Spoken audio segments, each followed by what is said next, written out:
নমস্কার, আমি সৌরদীপ। চলে এলাম আরেকটা আপডেট খবর নিয়ে আপনাদের সামনে তুলে ধরবার জন্য। আপনারা খবর দেখুন। मेंबर कंट्रीज के अन्य मिनिस्टर्स, अन्य महानुभाव, देवी और सज्जनों, ग्लोबल पार्टनरशिप और आर्टिफिशियल इंटेलिजेंस समिट में मैं आप सभी का स्वागत करता हूं। मुझे खुशी है कि अगले साल भारत इस समिट की अध्यक्षता करने जा रहा है। ये समिट एक ऐसे समय हो रही है जब एआई को लेकर पूरी दुनिया में बहुत बड़ी डिबेट छिड़ी हुई है। इस डिबेट से पॉजिटिव और नेगेटिव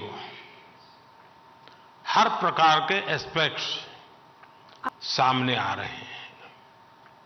इसलिए इस समिट से जुड़े प्रत्येक देश पर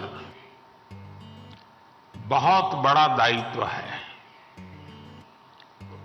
बीते दिनों में मुझे अनेक पॉलिटिकल एंड इंडस्ट्री लीडर से मिलने का अवसर मिला है। मैंने उनसे मुलाकात में भी इस समिट की चर्चा की है। एआई के प्रभाव से वर्तमान और आने वाली पीढ़ियां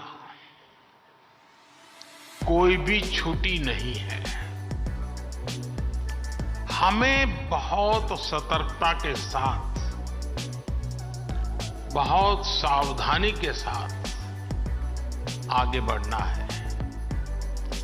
और इसलिए मैं समझता हूं इस समिट से निकले विचार, इस समिट से निकले सुझाव पूरी मानवता की जो मूलभूत मूल्य है उसकी रक्षा और उसको दिशा देने का काम करेंगे। फ्रेंड्स, आज भारत एआई टैलेंट और एआई से जुड़े न्यू आइडियाज का सबसे प्रमुख प्लेयर है। भारत के युवा tech experts, researchers AI limits को एक्सप्लोर कर रहे हैं। भारत में हम एक बहुत ही जोश से भरी हुई एआई इनोवेशन स्पिरिट देख रहे हैं। यहां आने से पहले मुझे एआई एक्सपो में जाने का अवसर मिला। आर्टिफिशियल इंटेलिजेंस कैसे जीवन बदल सकती है, ये हम इस एक्सपो में देख सकते हैं। युवा एआई इनिशिएटिव के तहत चुने गए युवाओं के आइडियाज को देखकर मुझे ज्यादा खुशी होना वो स्वाभाविक भी था। ये युवा टेक्नोलॉजी के द्वारा सामाजिक बदलाव लाने का प्रयास कर रहे हैं। भारत में एआई से जुड़े सॉल्यूशंस की चर्चा तो अब गांव-गांव तक पहुंच रही है। हाल ही में हमने एग्रीकल्चर में एआई चैटबॉट को लॉन्च किया। इससे किसानों को अपने एप्लीकेशन स्टेटस, पेमेंट डिटेल्स और गवर्नमेंट स्कीम्स से जुड़े अपडेट्स जानने में मदद मिलेगी। हम एआई की मदद से भारत में अपने हेल्थ सेक्टर को भी पूरी तरह से ट्रांसफॉर्म करने की दिशा में काम कर रहे हैं। सस्टेनेबल डेवलपमेंट गोल्स को हासिल करने में भी एआई अहम भूमिका निभा सकती है। फ्रेंड्स, भारत में हमारा विकास मंत्र है सबका साथ, सबका विकास। हमने एआई फॉर ऑल की भावना से प्रेरित होकर सरकार की नीतियां और प्रोग्राम तैयार किए हैं। हमारा प्रयास है कि हम सोशल डेवलपमेंट और इंक्लूसिव ग्रोथ के लिए एआई की क्षमताओं का पूरा फायदा उठा सके। भारत एआई के रिस्पॉन्सिबल और एथिकल यूज के लिए भी पूरी तरह कमिटेड है। हमने national programme on artificial intelligence शुरू किया है। हम भारत में एआई मिशन भी लॉन्च करने जा रहे हैं। इस मिशन का लक्ष्य भारत में एआई कंप्यूट पावर की पर्याप्त क्षमता स्थापित करना है। इससे भारत के स्टार्टअप्स और इनोवेटर्स को और बेहतर सुविधाएं मिलेंगी। इस मिशन के तहत एग्रीकल्चर, हेल्थ केयर, एजुकेशन जैसे सेक्टर्स में एआई एप्लीकेशंस को प्रमोट किया जाएगा। हम अपने इंडस्ट्रियल ट्रेनिंग इंस्टीट्यूट के माध्यम से एआई स्किल्स को टियर 2 और टियर 3 शहरों तक पहुंचा रहे हैं। हमारे पास नेशनल एआई पोर्टल है जो देश में आर्टिफिशियल इंटेलिजेंस इनिशिएटिव को बढ़ावा देता है। आपने ऐरावत इनिशिएटिव के बारे में भी सुना होगा। इस कॉमन प्लेटफॉर्म का उपयोग बहुत जल्द আপনারা দেখছেন ইন্ডিয়া অনলাইন নিউজ প্রতিদিন রাত দিন 7 দিন চোখ রাখুন और स्टार्टअप कर सकेंगे। फ्रेंड्स, एआई के साथ हम एक नए युग में प्रवेश कर रहे हैं। आर्टिफिशियल इंटेलिजेंस का विस्तार टेक्नोलॉजी के टूल से भी कहीं ज्यादा है। एआई हमारे नए भविष्य को गढ़ने का सबसे बड़ा आधार बन रही है। एआई की एक बहुत बड़ी ताकत है लोगों को कनेक्ट करने की उसकी क्षमता। एआई के सही इस्तेमाल से सिर्फ देश की आर्थिक प्रगति ही सुनिश्चित नहीं होती, बल्कि ये समानता और सामाजिक न्याय को भी पक्का करता है। इसलिए एआई को अपने भविष्य के लिए अलग प्रकार के एआई की भी जरूरत पड़ेगी। यानी एआई को ऑल इंक्लूसिव बनाना पड़ेगा, ऑल आइडियाज को अपनाना पड़ेगा। एआई की डेवलपमेंट जर्नी जितनी ज्यादा इंक्लूसिव होगी, उसके परिणाम भी उतने ही ज्यादा इंक्लूसिव आएंगे।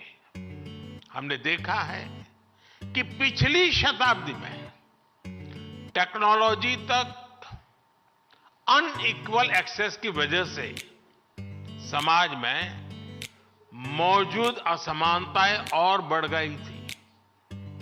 अब इस तरह की गलती से हमें पूरी मानवता को बचाना है। हम जानते हैं कि टेक्नोलॉजी के साथ जब डेमोक्रेटिक वैल्यूज जुड़ जाती हैं तो वो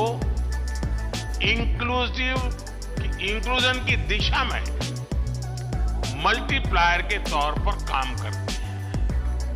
इसलिए आर्टिफिशियल इंटेलिजेंस के भविष्य की दिशा भी ह्यूमन वैल्यूज पर, डेमोक्रेटिक वैल्यूज पर पूरी तरह निर्भर करेगी। आर्टिफिशियल इंटेलिजेंस हमारी एफिशिएंसी को बढ़ाने में मदद कर सकता है, लेकिन ये हम पर है कि हम इमोशंस की भी जगह बनाए रखें। आर्टिफिशियल इंटेलिजेंस हमारी इफेक्टिवनेस को बढ़ा सकती है, लेकिन ये हम पर है कि हम अपने एथिक्स को भी बनाए रखें। इस दिशा में ये मंच विभिन्न देशों के बीच सहयोग बढ़ाने में मदद कर सकता है। फ्रेंड, किसी भी सिस्टम को सस्टेनेबल बनाने के लिए उसे ट्रांसफॉर्मेटिव, ट्रांसपेरेंट और ट्रस्टेड बनाना पड़ता है।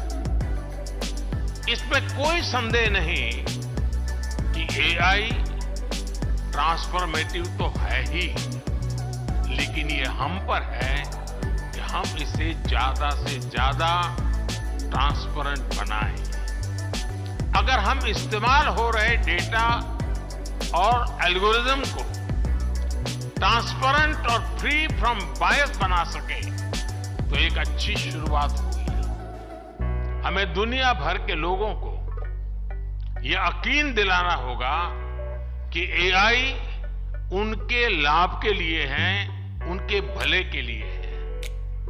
हमें दुनिया के विभिन्न देशों को यह भी विश्वास दिलाना होगा कि इस टेक्नोलॉजी की विकास यात्रा में किसी को भी पीछे नहीं আপনারা छोड़ा দেখছেন जाएगा। ইন্ডিয়া অনলাইন নিউজ প্রতিদিন AI রাত पर দিন trust 7 দিন तब চোখ बढ़ेगा রাখুন।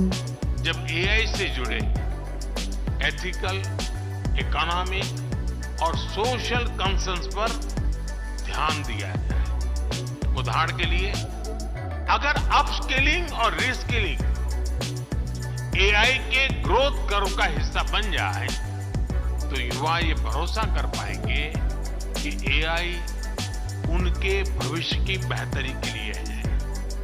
अगर डेटा की सुरक्षा पर ध्यान दिया जाए तो लोग यकीन कर पाएंगे कि एआई उनकी प्राइवेसी में दखल दिए बिना विकास को आगे बढ़ाएगा। अगर ग्लोबल साउथ को यह पता होगा कि एआई के विकास में उनकी भी बड़ी भूमिका होगी तो वो इसे भविष्य के एक रास्ते के रूप में स्वीकार कर पाएंगे। फ्रेंड्स, एआई के अनेक पॉजिटिव पहलू हैं, लेकिन इससे जुड़ी नेगेटिव बातें भी उतनी ही चिंता का विषय है। एआई 21वीं सदी में विकास का सबसे बड़ा टूल बन सकता है और 21वीं सदी को तबाह करने में भी सबसे बड़ी भूमिका निभा भी सकता है। डीप फेक का चैलेंज आज पूरी दुनिया के सामने है। इसके अलावा साइबर सिक्योरिटी, डेटा थेफ्ट और आतंकियों के हाथ में एआई टूल्स के आने का भी बहुत बड़ा खतरा है। अगर आतंकी संगठनों के पास एआई लेस हथियार पहुंच जाए तो उससे ग्लोबल सिक्योरिटी पर बहुत बड़ा असर होगा।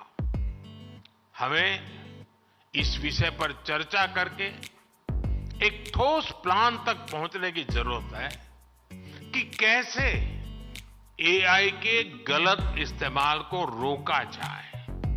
इसलिए ही G20 प्रेसिडेंसी के दौरान हमने responsible, human centric AI governance का फ्रेमवर्क तैयार करने का प्रस्ताव रखा था।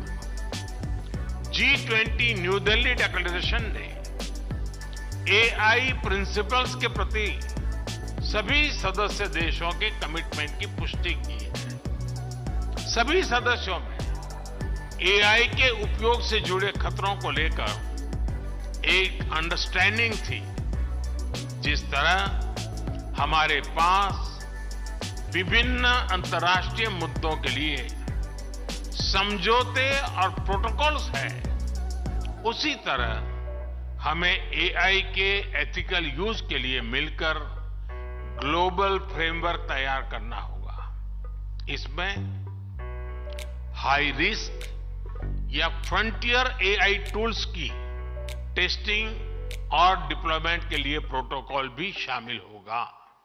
इसके लिए कन्विक्शन, कमिटमेंट, कोऑर्डिनेशन और कोलैबोरेशन की सबसे अधिक जरूरत है। हमें मिलकर ऐसे कदम उठाने ही होंगे जिससे एआई का रिस्पॉन्सिबल यूज सुनिश्चित हो सके। आज इस समिट के माध्यम से भारत पूरे वैश्विक जगत का आह्वान करता है कि इस दिशा में हमें अब एक पल भी गंवाना नहीं है। इस साल में अब कुछ ही दिन बचे हैं, नया साल आने ही वाला है। हमें एक तय समय सीमा के भीतर ग्लोबल फ्रेमवर्क को पूरा करना ही होगा। मानवता की रक्षा के लिए ये किया जाना बहुत ही जरूरी है। फ्रेंड्स, एआई सिर्फ एक नई टेक्नोलॉजी ही नहीं है, ये एक वर्ल्ड वाइड मूवमेंट बन गई है। इसलिए हम सभी का मिलकर काम करना बहुत ही आवश्यक है। अगले 2 दिन आप सभी बहुत से विषयों पर चर्चा करेंगे। मैं तो जब भी किसी एआई एक्सपर्ट से मिलता हूं तो अपने सवाल और सुझाव रोक नहीं पाता। आज आप एक्सपर्ट से बातें करते हुए भी कई बातें मेरे मन में आ रही हैं। हमें ये सोचना होगा कि एआई जनरेटेड इंफॉर्मेशन की क्रेडिबिलिटी को कैसे बढ़ाया जा सकता है। ऐसे क्या डेटा सेट्स हो सकते हैं जिनके उपयोग से हम एआई टूल्स को ट्रेन और टेस्ट कर सके। किसी एआई टूल को मार्केट में रिलीज करने से पहले कितना टेस्ट करना चाहिए, इस पर भी जरूर सोचना चाहिए। क्या हम कोई सॉफ्टवेयर वाटरमार्क इंट्रोड्यूस कर सकते हैं जो ये बताएं कि ये इंफॉर्मेशन या प्रोडक्ट एआई जनरेटेड है। इससे जो व्यक्ति एआई जनरेटेड इंफॉर्मेशन का इस्तेमाल करेगा उसे उसकी लिमिटेशंस के बारे में पता रहेगा। एक बात मैं भारत में केंद्र सरकार और राज्य सरकार के दिग्गजों से भी कहूंगा, सरकारों के पास योजनाओं से जुड़ा विभिन्न तरह का डेटा होता है। इसका उपयोग एविडेंस बेस्ड डिसीजन मेकिंग में कैसे कर सकते हैं? क्या हम ऐसे डेटा का एआई टूल को ट्रेन करने में उपयोग कर सकते हैं? क्या हम एक ऐसा ऑडिट मैकेनिज्म स्थापित कर सकते हैं जिसमें एआई टूल्स को उसकी क्षमता के आधार पर रेड, येलो या ग्रीन में कैटेगराइज किया जा सके? क्या हम एक इंस्टीट्यूशनल मैकेनिज्म स्थापित कर सकते हैं जो रेजिलिएंट एम्प्लॉयमेंट को सुनिश्चित करे? क्या हम standardize global AI education curriculum ला सकते हैं? क्या एआई ड्रिवेन फ्यूचर के लिए लोगों को तैयार करने के स्टैंडर्ड तय कर सकते हैं? ऐसे अनेक सवालों पर আপনারা দেখছেন ইন্ডিয়া অনলাইন নিউজ প্রতিদিন রাত দিন 7 दिन চোখ जरूर विचार রাখুন। करें। फ्रेंड्स, आप जानते हैं कि भारत में सैकड़ों भाषाएं बोली जाती हैं, हजारों बोलियां हैं। डिजिटल इंक्लूजन को बढ़ाने के लिए एआई की मदद से स्थानीय भाषा में डिजिटल सर्विसेज कैसे उपलब्ध कराई जा सकती हैं, इस बारे में भी सोचें। जो भाषा अब नहीं बोली जाती उसे एआई की मदद से कैसे रिवाइव किया जा सकता है, इस पर भी काम करें। संस्कृत भाषा का नॉलेज बेस और लिटरेचर बहुत समृद्ध है, उसे एआई की मदद से कैसे आगे बढ़ाया जा सकता है, इस पर भी सोचें। एआई की मदद से वैदिक मैथमेटिक्स के मिसिंग वॉल्यूम्स को क्या फिर से जोड़ा जा सकता है, इस बारे में भी प्रयास किया जाना चाहिए। फ्रेंड्स, मुझे विश्वास है कि ये समिट आइडियाज एक्सचेंज करने का बेहतरीन अवसर उपलब्ध कराएगी। मैं चाहता हूं कि इस समिट में शामिल होने वाले हर डेलीगेट के लिए एक ग्रेट लर्निंग एक्सपीरियंस साबित हो। अगले 2 दिनों तक आप एआई के विभिन्न पहलू पर गहनता से विचार विमर्श करेंगे। मुझे आशा है कि हमारे पास स्पेसिफिक आउटकम्स होंगे। इन पर अमल करके हम एक रिस्पॉन्सिबल और सस्टेनेबल फ्यूचर के निर्माण का रास्ता जरूर सशक्त करेंगे। आप सभी को मेरी बहुत बहुत शुभकामनाएं हैं। बहुत बहुत धन्यवाद। नमस्कार।